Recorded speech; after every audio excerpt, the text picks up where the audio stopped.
שלום, שמי איילה נוי מאיר מבית הבד ריש לקיש במושב ציפורי. מזה 22 שנה המשפחה שלנו מטפלת ב-3,500 עצי זית עתיקים שנמצאים כאן בגליל התחתון. עצי זית בני 200 עד 1,000, יש יגידו 1,400 שנה. עצי זית עם היסטוריה ותרבות והמורשת שלנו. תמיד הצלחנו לטפל בהם. הם לא תמיד מניבים פרי. בדרך כלל ההוצאות גדולות מההכנסות ממחירת שמן הזית שלהם, אבל תמיד הסתדרנו כי באמת יש לנו עוד הרבה מאוד עצי זית צעירים שמניבים שמנים נפלאים. אבל השנה הכל השתנה.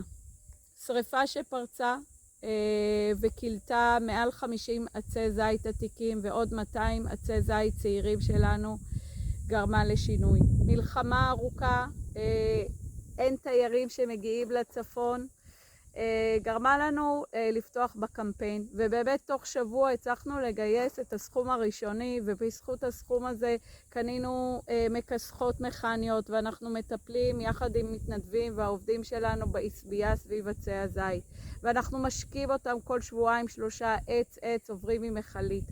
אבל הבנו שאנחנו צריכים להמשיך. אם אנחנו רוצים להציל את עצי הזית האלה, הקיץ עוד ארוך, יש לנו עוד שנים רבות לטפל בהם, אז אנחנו נשמח שתצטרפו אלינו ותמצאו תשורה שווה.